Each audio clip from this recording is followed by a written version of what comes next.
nosso evento tem sido um grande sucesso, tanto que algumas pessoas já perguntaram o porquê de só 3 dias de evento. É pouco, né? Bem, a verdade é que a Esponte sabe que os gestores, coordenadores, professores e todos os profissionais da educação estão sobrecarregados. Foram muitas mudanças ultimamente, algumas inesperadas e causadas pela pandemia, e outras que já estavam programadas, como o novo ensino médio, por exemplo. E a gente sabe que processos de mudanças nem sempre são tão simples, mas nesse caso, notamos que tudo isso aconteceu nos últimos tempos e só serviu para reforçar a importância do ambiente escolar.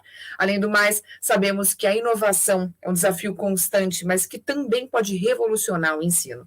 Foi pensando nisso que a Esponte optou por fazer do primeiro Esponte para a Educação um evento compacto, não muito extenso, com pautas fundamentais e de extrema qualidade, que entregam um conteúdo de qualidade inigualável, porque a Esponte sabe que o seu tempo, gestor, coordenador, professor, é precioso. É nesse clima que eu tenho a honra de chamar a nossa primeira palestrante de hoje. Com vocês, Lana Crivellaro. Lana Paula Crivellaro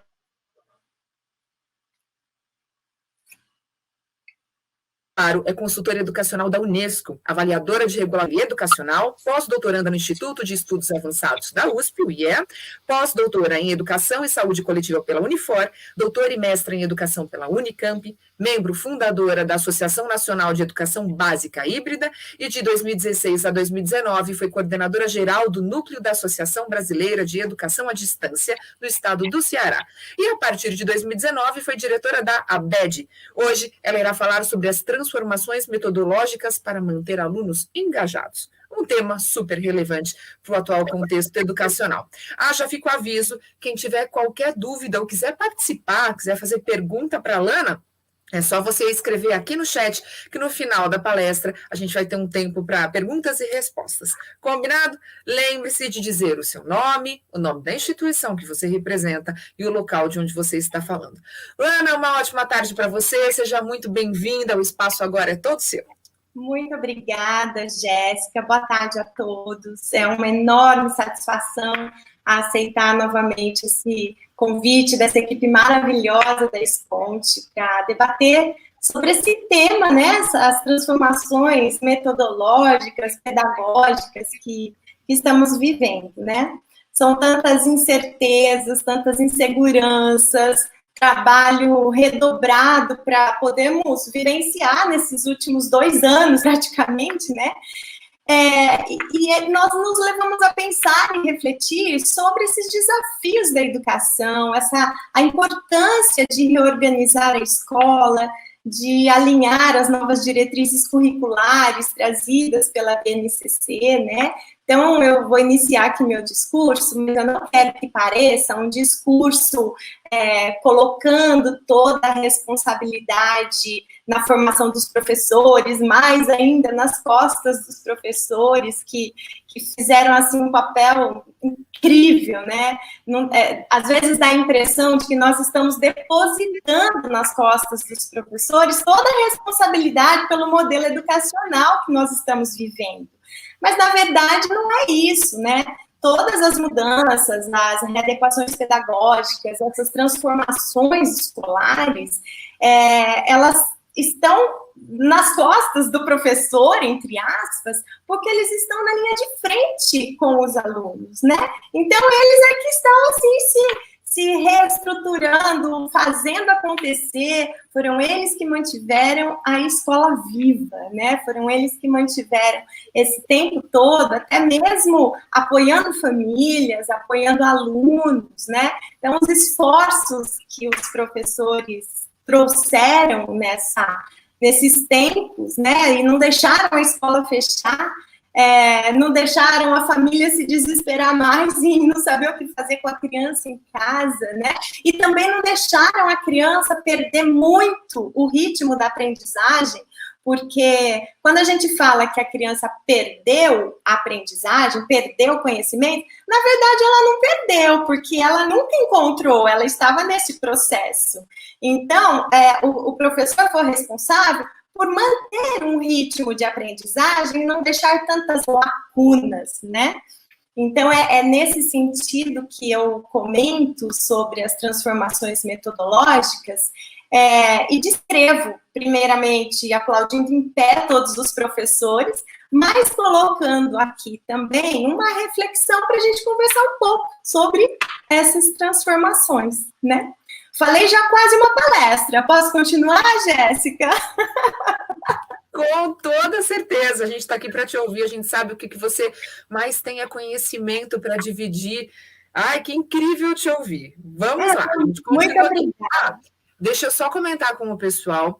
A gente até se atrasou um pouquinho, né, no início da nossa palestra, por conexões. Todo evento online pode acontecer. Então, caso a conexão da Lana caia, fica aqui com a gente que ela volta na sequência, combinado? E daí eu já brinco com vocês que a conexão e a tecnologia, elas não podem ser fatores que se apoiam à educação, justamente porque nós temos muitos imprevistos, né? Verdade. Mas vamos lá. Tomara dê tudo certo. Obrigada, Jéssica. Bom, então, como nós pensamos nesse modelo educacional, né, a gente bem sabe que ainda é forte esse apoio que nós temos nas metodologias tradicionais de ensino, né, que os professores falam, os alunos ouvem, anotam. Por mais que a gente tenha tentado diferenciar, coloca uma interação, coloca um projeto, propõe um trabalho em grupo, né, alguma coisa a gente sabe que a educação se preocupa ainda com o apoio nos livros didáticos e que ela precisa ter o conteúdo, porque é uma cobrança da família, porque às vezes há um combinado da escola com a família que está ali cobrando e pagando para que os conteúdos aconteçam. Tem mãe que liga dizendo assim, a página tal não foi feita e o ano está acabando, né? Então, esse contexto todo, quando a gente para pensar, né, que nós estamos diante muitas classes, e aí eu não estou falando de escola pública, privada, de alto, de baixo nível, não, nada disso. Mas em qualquer espaço educacional, nós lidamos com alunos diferentes. Cada um aprende de um jeito. Tem aqueles que são mais atentos, outros mais distraídos, tem outros que gostam de falar mais, tem outros que gostam de estudar mais, tem outros que têm mais dificuldades, tem outros que aprendem de uma forma mais visual, outros de uma forma mais auditiva. E como nós pensamos a escola até então, foi um modelo em que eu falo, vocês me ouvem, anotam, e depois eu vou dar uma avaliaçãozinha para dizer o quanto vocês aprenderam daquilo que eu falei. Né? Então, quando a gente resume o modelo educacional até então, basicamente foi o que aconteceu quando nós paramos tudo e os professores vieram para o modelo remoto de ensino. Era o que sabia ser feito, basicamente, né? Transpor o modelo tradicional de ensino para o modelo remoto. Só que aí teve um outro contexto. O aluno não estava mais do lado de um coleguinha para poder conversar, para se distrair, para jogar um papelzinho. Estava no conforto da sua casa, com gente passando atrás, com o cachorro do lado, com o brinquedinho que ele mais gosta, com televisão ligada, porque o irmão estudava em outro período. E o professor tentando falar, trazendo esse modelo tradicional para que ele realmente continuasse mantendo a escola viva e a mãe ali desesperada, porque o aluno às vezes se distraía, perdia completamente essa interação com o colega, ou até mesmo no chat, porque falar na aula é rápido, levanta a mão, professor dá licença e tal, mas no chat, às vezes aquela dificuldade de digitar, né? Então a gente mudou o cenário completamente, mas o modelo de aula, ele foi transposto, né, em caráter emergencial, remoto, a gente sabe de tudo isso, né? Mas o professor, ele não tinha uma outra possibilidade, talvez, de ter sido formado para enfrentar isso. Não teve, né? Na verdade, talvez não teve, né? E aí, houve uma grande evolução nesse contexto, em que a criatividade, possibilidades de jogos, o professor teve que ser criativo, né? E agora meio que voltou o tradicional, praticamente em todos os lugares, a aula presencial, quer dizer, a aula presencial voltou, e o professor deu graças a Deus que não vai mais precisar desse apoio remoto. Só que o aluno veio diferente. Aquilo que a gente proibia, que era o celular na mão, obrigatoriamente eles tiveram o celular na mão, que era vilão, passou a ser aliado. Os alunos aprenderam, até por possibilidade que os professores deram, de pesquisar no Google ou em qualquer outra plataforma indicada, fazer pesquisas autônomas para apresentar online. Ele aprendeu a mexer em apresentação, PowerPoint, ele aprendeu a mexer em vários aplicativos que a escola possibilitou, né? E aí a gente se vê diante de um cenário em que a escola nunca mais vai conseguir voltar num modelo tradicional como era antes. Antes desse contexto, a gente já via alunos desmotivados, um alto índice de evasão que o censo nos aponta. Durante a pandemia, ainda muita evasão de alunos de escolas particulares para públicas, porque não conseguiam entender que o modelo valia a pena pagar, porque o meu filho não está aprendendo, quem está ensinando em casa sou eu, então eu vou pôr na escola pública esse ano para economizar, né? Diante de todo um contexto. E aí, o que chama muito a atenção é por que os alunos preferem mais um jogo com os colegas, um joguinho na internet, um Netflix, ou até mesmo um trabalho em grupo, que é super legal quando é proposto, do que prestar atenção na aula.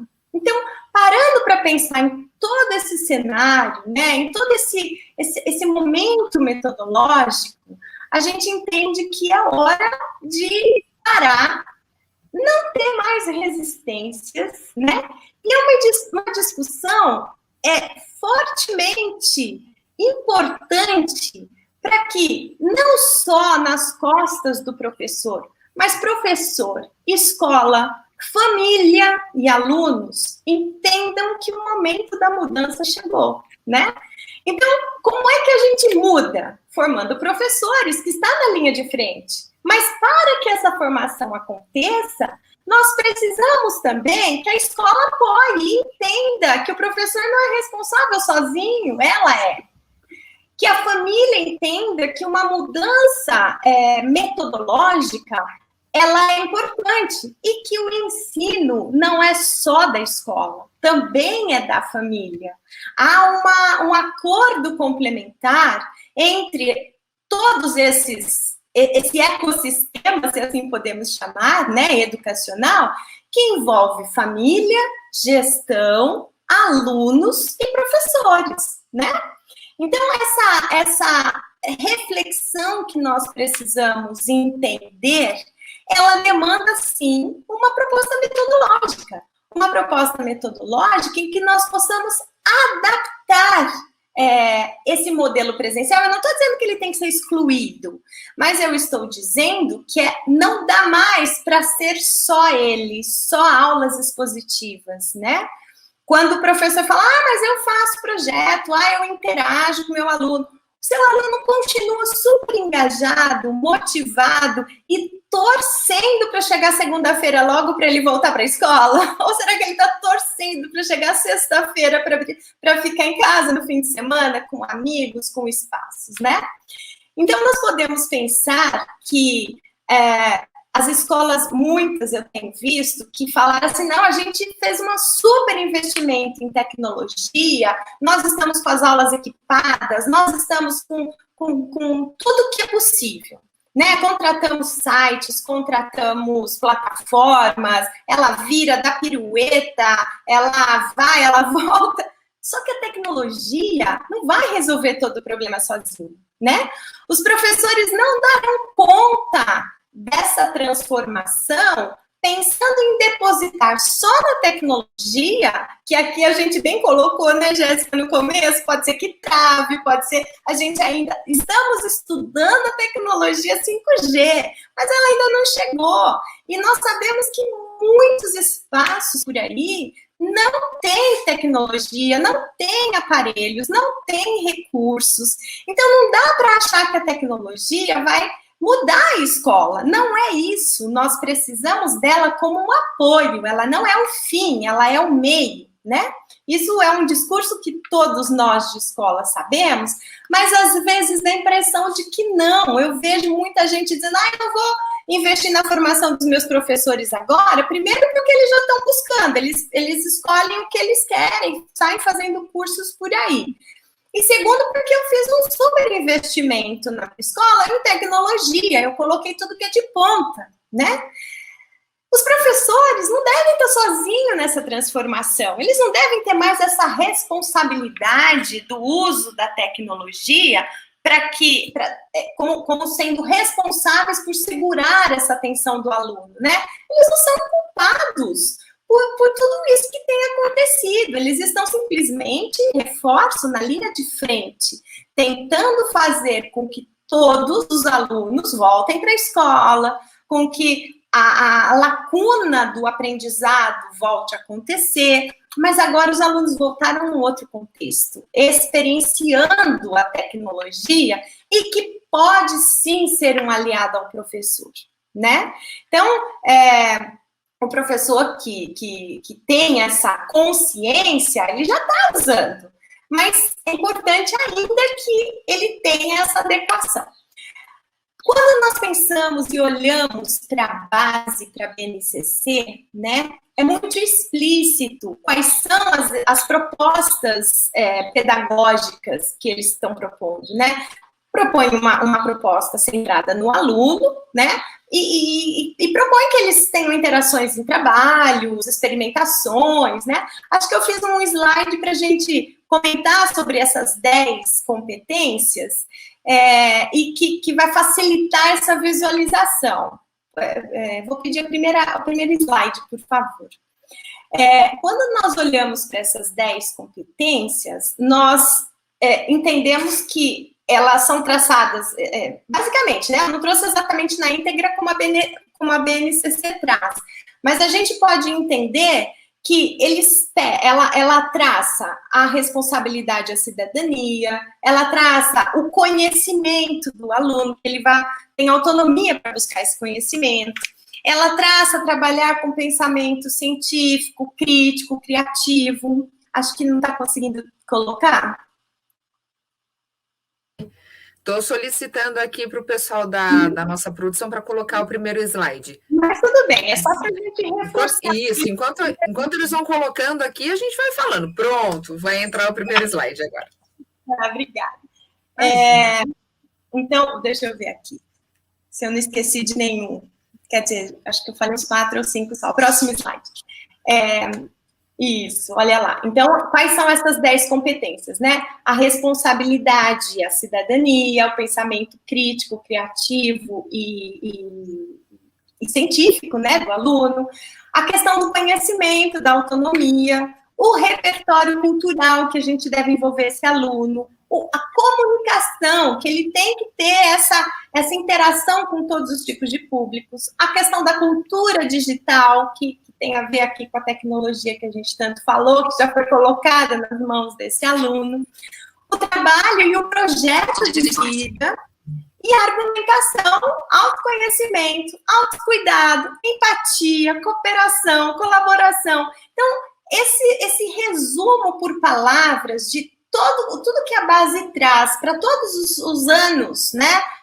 Infantil, básico, médio, fundamental 1 e 2, elas nos levam a entender que o modelo tradicional não vai contemplar essas competências. Se só o professor falar e o aluno ouvir. Como é que eu vou fazer com que ele tenha autonomia? Como é que ele tenha pensamento crítico e criativo? Como é que ele trabalha a empatia e a colaboração? Como é que ele trabalha o seu projeto de vida? A comunicação, se ele não puder falar? Se eu só falo e ele ouve. Então, pode tirar. Defendendo, né, essa ideia da transformação metodológica que eu trago como tema, para que a gente possa manter alunos engajados, motivados. Eu visualizo que esse modelo tradicional, expositivo de aula, ele já não vai dar mais conta, né? Como eu coloquei. E aí é importante prepararmos esses alunos ao longo da vida e para um modelo social e de mundo de trabalho, né? Como eu comentei antes, nós já estamos falando de indústria 4.0, 5.0 e do 5G, né? Que já tem aí a proposta de chegar. Então, como é que nós poderemos continuar depositando informação em sala de aula, achando que o aluno vai aprender só quando o professor ensina, né? O ensinar, ele não é transmitir o conteúdo e acompanhar uma apostila. Ensinar tem muito mais do que isso. Aí eu já comento a questão do sentimento do professor em relação a isso, porque às vezes ele diz assim, poxa, mas se eu não falar, qual é o meu papel em sala de aula? O papel é super importante, né? Então, um ponto importante, um primeiro ponto para a gente refletir, é sobre a participação de todos esses públicos, como eu já falei, né? Envolver escola, família, alunos e professores, porque senão a gente não consegue mudar esse ecossistema, né? Todos são influenciadores e responsáveis por motivar os alunos ao longo da vida, ao longo da sua caminhada educacional, para que ele não desista. Todos, pais, comunidade, professores, né? Então, um novo modelo metodológico, e que daí eu defendo, né, o modelo metodológico ativo, das metodologias ativas, ela não é a principal alternativa, mas ela é um modelo que contribui muito para proporcionar ao aluno, além dos conteúdos, né, autoconfiança, responsabilidade, respeito, colaboração, e o pensamento crítico, científico, a responsabilidade, pensamento criativo, né, tudo isso. Um outro ponto é um plano de planejamento que deve ser construído para que essa aprendizagem aconteça ao longo da vida. Quando nós olhávamos antes para o ensino, nós olhávamos numa visão horizontal de professor de quinto ano conversando com professor de quinto ano para saber que projeto ia fazer. Hoje, a base nos convida a olhar de forma vertical. Se o aluno aprendeu no segundo ano isso, eu tenho que prepará-lo para o terceiro, para o quarto, para o quinto, e essa visão verticalizada, ela é que vai levar o aluno ao aprendizado ao longo da vida, fazendo sentido, inclusive, para que ele passe por conteúdos, desenvolva todas essas competências que nós não estamos excluindo das disciplinas, mas a base em nenhum momento usa a palavra disciplina. Ela usa as palavras competências para proporcionar ao aluno uma capacidade de se preparar para esses desafios sociais e do mundo do trabalho, né? Então, as metodologias ativas, elas levam o aluno a buscar e construir esses conhecimentos todos necessários. Bom, falando então dessa defesa, né? Se nós pensarmos que todo estudante também, por outro lado, né? Ele conta com a ajuda do pai, do professor, de familiares, de responsáveis para traçar os seus objetivos de vida, é essencial que haja uma transformação metodológica e pedagógica por toda a escola para que essa mudança, essa transformação realmente seja efetiva na vida do aluno. Então, não depende apenas do professor mudar, né? Só para reforçar a importância do ecossistema envolvido. A tecnologia como apoio, mas todos entendendo essa nova possibilidade de transformação educacional, né?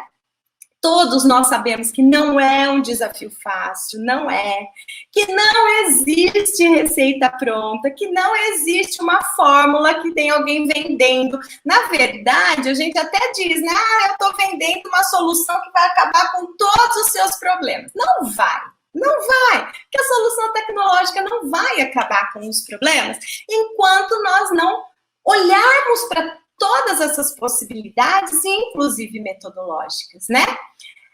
Então, para que a gente tenha uma aprendizagem significativa, nós precisamos proporcionar um ensino, não sei se podemos chamar assim, né? Mas uma possibilidade diferenciada, né? Nesse contexto. E as metodologias ativas estão disponíveis aí para serem estudadas, adaptadas e implementadas. Por que eu digo adaptadas? Porque a gente sabe, nós que estudamos metodologias ativas, sabemos que elas não nascem aqui, elas nascem em países fora, né? E que são outras culturas e outras realidades. Então, só fazendo um parênteses, a gente não é obrigado a conhecer e estudar metodologias ativas e querer aplicá-las na íntegra nas escolas, porque a nossa cultura é diferente da forma como elas são descritas, mas é possível adaptá-las à nossa realidade e implementá-las da forma como for mais coerente para a escola, né? Então, a gente continua parecendo que está jogando aí a responsabilidade nas costas dos professores e dizer, vocês têm que ser formados em metodologias ativas para mudar essa escola, né? Mas é porque eles estão ainda na linha de frente. E a gente sabe que eles é que vão fazer essa aplicabilidade. Então, para que o professor consiga realmente envolver, engajar os alunos para que eles se tornem responsáveis na construção do seu conhecimento, na sua formação profissional ao longo da vida, né? É preciso contar com esse professor bem informado, bem capacitado e consciente daquilo que é a transformação que nós estamos falando aqui, né? Então, esse desafio de engajar, de motivar alunos em relação à sua própria aprendizagem, né? As condições essenciais que o aluno precisa para ampliar essas possibilidades de exercitar a sua liberdade, a sua autonomia, a sua tomada de decisão, ela está no colo dos professores, não tem jeito, por mais que a gente não queira, né? Por isso é importante desenhar um projeto com intuito, assim, de responsabilidades e entendimento, né, de como encontrar caminhos para auxiliar esse engajamento, essa motivação dos alunos, colocando-os como centro do processo, né? É fundamental que ele entenda e tenha esse senso de pertencimento da escola. E aí, mais uma vez, vale ressaltar aqui que a gente não está querendo tirar o papel do professor, muito pelo contrário, porque é o professor que vai fazer com que o aluno tenha segurança, ele saiba direcionar as discussões propostas. O papel do professor para uma aplicação de uma metodologia diferenciada, ele é fundamental. Porque se não for ele, o aluno vai na internet e aprende sozinho. E não é esse o objetivo da escola. O professor tem que estar ali como um apoio, como uma segurança, como proporcionando possibilidades diferenciadas, de vivências diferenciadas, para que um projeto como esse possa acontecer, né? Então, é importante, eu acho que eu até tenho um outro slide, né, colocando aqui, acho que é o segundo slide, o terceiro, colocando aqui o que as metodologias ativas podem proporcionar para esse aluno. Na verdade, não é para eu me basear, não, mas é para fixar o que elas podem trazer para esse aluno, né? Então, a principal proposta das metodologias ativas é desenvolver o protagonismo. Quando eu falo de colocar o aluno no centro do processo, eu estou promovendo possibilidades de colocá-lo com mais autonomia, criatividade, pensamento crítico, criativo, comunicação, colaboração, tudo aquilo que eu já comentei, né? Próximo, por favor.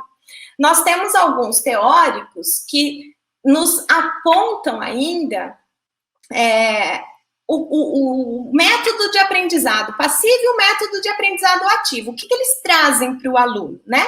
Então, na pirâmide de aprendizagem de Glasser, ele nos aponta que o aluno que tem mais contato com leitura, escuta, né? Ouve o professor, vê, ou só vê e escuta, ele está, sim, com 50% do seu aprendizado pensando numa aprendizagem passiva. E uma aprendizagem ativa, o que que é? É quando eu coloco o aluno para experienciar, para praticar, para ensinar com os outros, seja em pares, seja em grupos, mas eu proporciono isso que vai, inclusive, desenvolver no aluno a tal comunicação que a base nos traz, que é um dos itens de competência a ser desenvolvido. Ele traz a resiliência, o conflito de opiniões para o aluno ter essa reflexão e essa possibilidade de entender o seu papel, o respeito ao outro, as opiniões, e saber buscar defesas para argumentar aquilo que ele acredita, aquilo que ele construiu como conceito, e estar disposto também a desenvolver e mudar todos esses conceitos, né? Por outro lado, tem outro teórico no próximo slide, por favor, que ele nos mostra a questão da aprendizagem significativa, né? Que é o Fink. Ele trabalha a aprendizagem significativa no meio de um processo circular que vai depender de levar o aluno a aprender e não mais receber informações. Vai depender do aluno a selecionar quais são os conhecimentos fundamentais para o que ele pretende para a vida, como ele aplica esses conhecimentos, como ele integra e implementa tudo isso na sua vida, para a sua vida profissional. Agora, com os itinerários formativos aí, né? Os alunos têm que ter uma decisão, mas ainda não tem uma maturidade para decidir as trilhas formativas que talvez ele queira seguir. Se ele estiver numa... É uma discussão que eu não vou entrar, né? Mas abrindo um parênteses, é fato que cada escola vai decidir qual é a trilha formativa que vai ser oferecida. Mas e o aluno? Ele não vai ter opção, então, se ele for de uma outra área, de uma outra trilha, ele vai ter que mudar de escola? Será que os pais estão preparados para isso, né? Essa imposição de implementar um currículo imediato, com data, sem uma preparação, ela é importante, tem que acontecer, em algum momento tem que acontecer. E eu sei que a gente vai trocar o pneu com a bicicleta andando. Mas pensando em toda essa questão do aprendizado significativo que Fink nos traz, é importante que o aluno tenha qual é esse conhecimento fundamental, como ele pode ser aplicado, integralizado, né, no seu contexto, essa dimensão humana que ele visualiza, que ele quer seguir, né, para poder ter um respeito e tal, e o importar-se, que não é só aprender conteúdos, mas é o que eu falei lá no começo, o importar-se, o autocuidado, o que eu quero, como eu vou me planejar saudavelmente e mentalmente, né? Com as minhas questões socioemocionais também envolvidas. Passa o próximo, por gentileza. Eu estou estourando o tempo, Jéssica? Fica tranquila, tá dentro do tempo. Eu até coloquei no silencioso para não fazer barulho nenhum, mas tá aqui. Eu me empolgo aqui e vou falando, pode me ajudar, tá bom? Então, o que é preciso para nós conseguirmos aplicar metodologias ativas ou mesmo começar a pensar nessa possibilidade de transformação metodológica, né? Primeiro, é preciso ter clareza que haverá mudanças. Ninguém coloca metodologia ativa. É importante que fique claro que ele não é aplicação de um jogo no final da aula expositiva. Ela não é uma aula colocada como rotação por estações que eu faço com os meus alunos. Uma vez por semana, um projeto que eu aplico e todo mundo fala e depois a gente volta à aula. Ela tem uma iniciativa, sim, nesse contexto. Mas é importante a gente pensar que quando eu estou disposto a uma transformação metodológica, embasado nas metodologias ativas, ela deve ser contemplada diante de um planejamento. Eu preciso olhar para o meu plano de ensino, eu preciso olhar para o meu plano de aula e eu preciso dizer assim, o que eu estou propondo como conteúdo? Como eu posso trabalhar este conteúdo ativamente, de uma forma diferente? Ou olhar para esse conteúdo do tema que eu tenho que dar conta aqui do livro-texto, eu não estou abolindo livro, eu não estou abolindo possibilidades de encontros expositivos, não é isso. Mas incorporar metodologias ativas é eu mudar muita coisa, né? Saber que as metodologias, elas admitem, assim, multidireções, como eu coloco aqui no segundo item. Multidireções, porque eu vou errar também, eu vou ter que acolher, eu vou ter que promover, eu vou ter que sair do meu espaço de sala e colocar esses alunos para uma vivência em outros espaços, explorando o meio, né? E também assumindo o uso das tecnologias. Não adianta eu querer ser resistente, porque ela demanda que isso aconteça. Se eu estou promovendo que o aluno tenha uma autonomia para construir seu próprio conhecimento e buscar fazer pesquisa e implementar, ele vai para uma biblioteca, mas nem tanto. Ele vai mais para fontes virtuais disponíveis. E o professor tem que se apropriar de que fontes seguras científicas são essas, que não é o Google, e que tem muitos espaços de informação científica e tem muito material científico importante que a gente pode se apropriar e ensinar o aluno. Tem uma metodologia WebQuest em que eu vou traçar todos os passos, as tarefas que o aluno tem que buscar para me entregar uma determinada tarefa comum, única para toda a sala. E no final eu vou ver que cada um trouxe essa tarefa de um ponto de vista, com uma conexão, com uma proposta, com um olhar, com uma busca, com um tipo de pesquisa diferente de outros, em que nós podemos fazer um grande painel e mostrar para os alunos que são múltiplas direções, que não dá para a gente achar que todo mundo sai daqui e chega lá, né? A gente tem que ter os outros, alguns seguem caminhos mais longos, outros seguem caminhos mais curtos, outros burlam o caminho com carona, com uma coisa ou com outra, mas todos chegam no mesmo objetivo, que é o aprendizado significativo daquilo que era importante para desenvolver aquela competência, né? Então, eu também vou precisar contar com o envolvimento de toda a gestão escolar para que isso aconteça. Não adianta só o professor querer essa mudança, né? E aí, entraria um segundo tema, uma segunda discussão para a gente se aprofundar na questão da educação híbrida. A educação híbrida é a terceira modalidade. A educação híbrida é a mistura das duas que já existem, a distância e presencial. E aí eu posso mesclar possibilidades para poder promover e proporcionar ao meu aluno buscas do seu conhecimento, do seu aprendizado. Então, já indo para a finalização aqui, porque senão eu estouro, eu falo muito, né?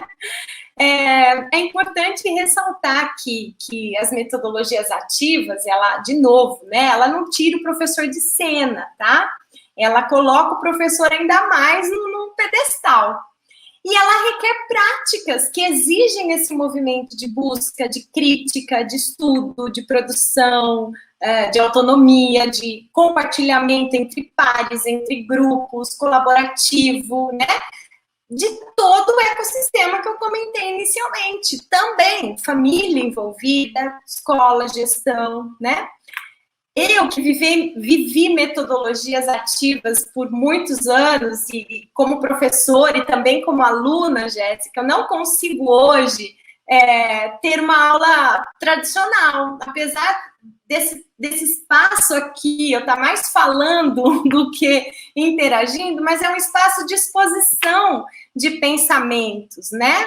Mas as minhas aulas, mesmo virtuais, as minhas formações de professores, mesmo online, elas são mão na massa.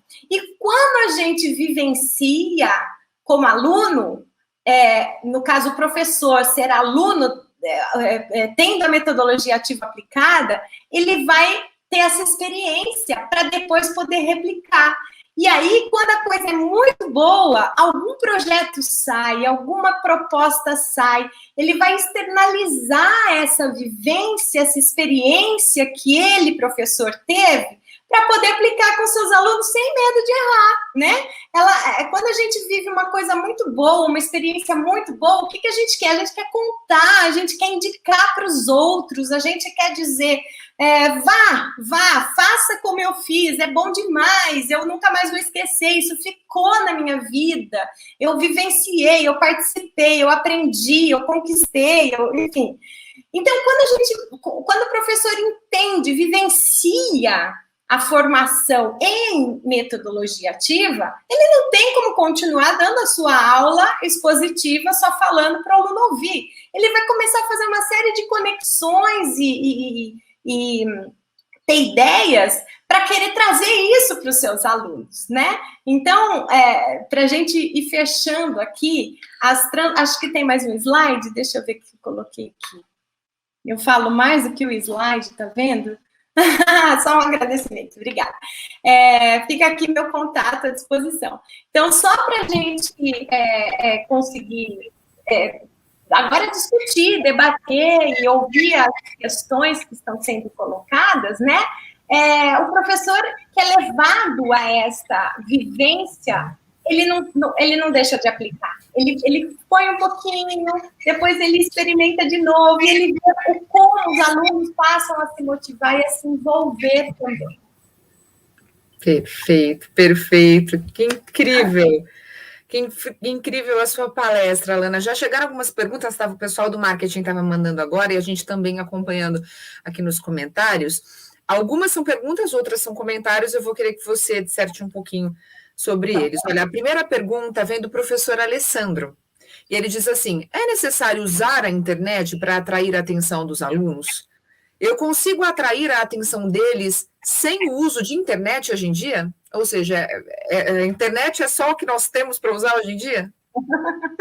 Claro que não. Na verdade, quando eu falo da internet, ele é um apoio, ele está dentro do contexto da tecnologia, do recurso, né? Eu posso fazer uma metodologia ativa ou ter uma proposta metodológica sem nenhum recurso.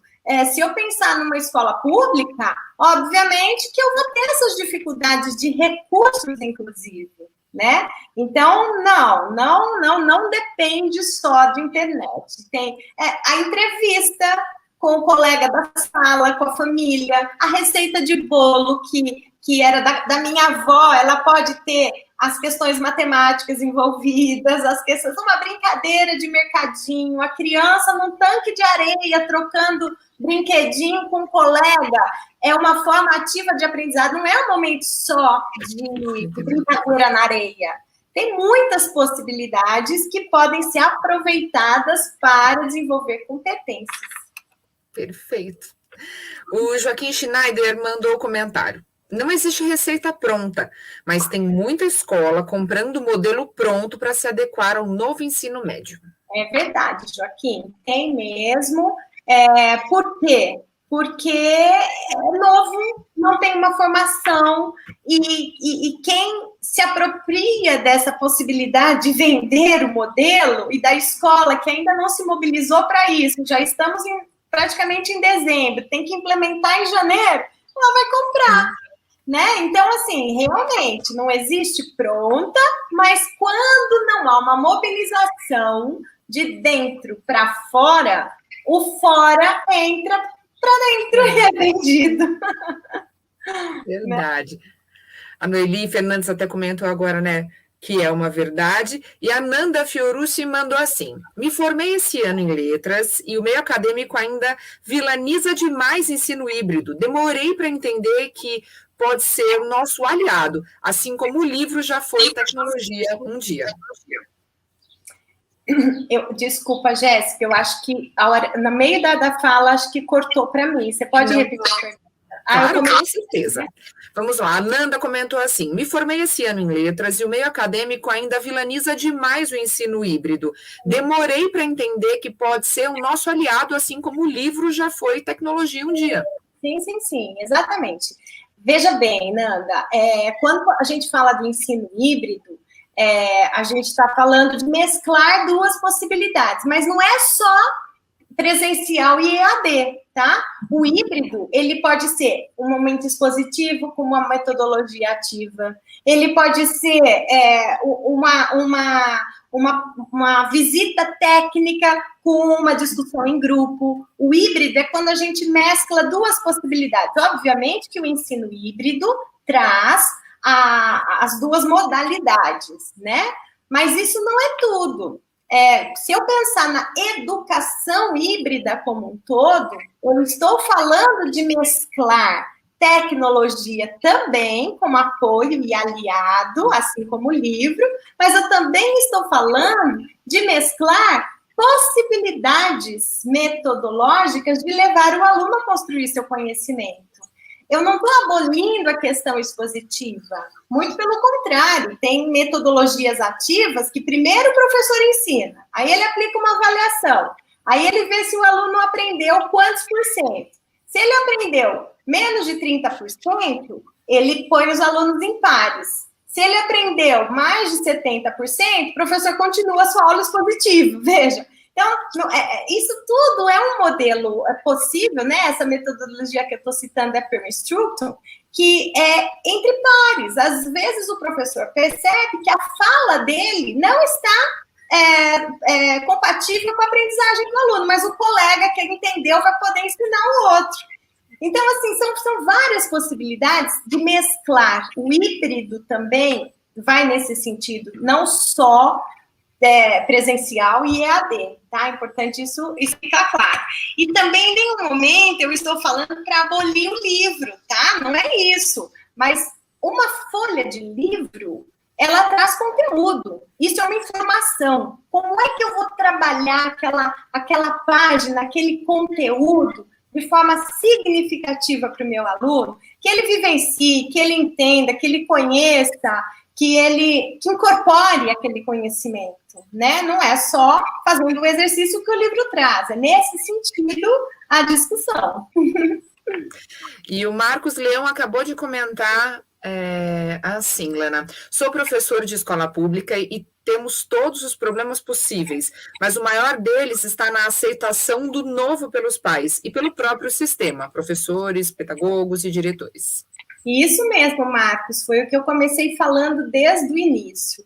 O professor não é responsável sozinho. O nosso modelo cultural, ele é um modelo enraizado há décadas e até séculos, né? A gente pega uma foto da escola no século XVII, da escola no século hoje, a gente vê que é professor na frente, alunos ouvindo, professor falando e aluno escrevendo.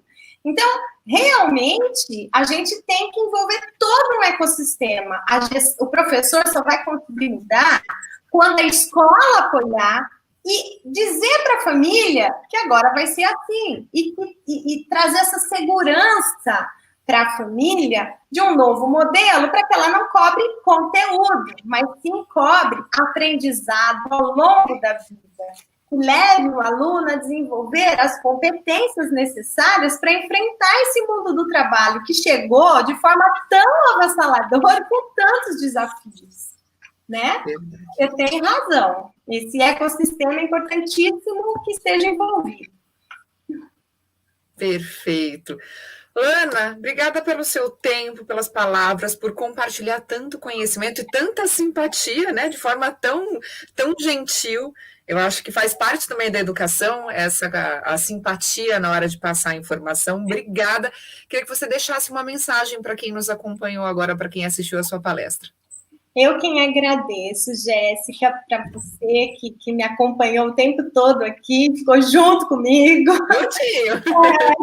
Para todos que estão aqui me ouvindo, para toda essa equipe maravilhosa da Exponte, eu quero parabenizar pelo trabalho que eu acompanho de vocês, com tantas publicações também que vocês soltam, que são super importantes, dicas para os nossos professores, para as nossas escolas, né?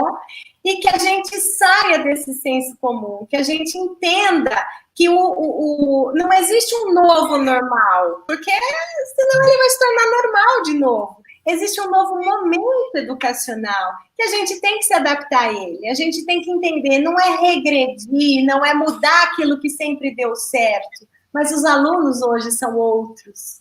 Os alunos hoje estão com uma sociedade, vivendo numa sociedade, e num momento diferente de vida social, educacional, com a informação na mão, né?